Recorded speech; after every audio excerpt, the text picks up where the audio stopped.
spiskasini menga bersangiz, men spiska bo'yicha da'voningizni ariza tayyorlab sud buyrug'iga Savdo-sanoat palatasiga yuborib turib, u yoqdan olib kelib, sudga ariza qilib chiqaraman. Bir haftada sud buyruqlarini chiqarib beramiz. Ijroga chiqadi, bir haftaning ichida ijroga chiqadi, MIB undirishni boshlaydi. Ish haqi ishlaydigan bo'lsa ish haqiga, agar ishlamaydigan bo'lsa, pensiya oladigan bo'lsa pensiyasiga, kafillar bo'ladigan bo'lsa kafillariga qaratiladi.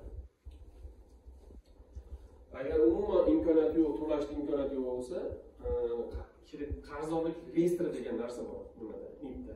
Shu reyestrga kirgizib qo'yadi.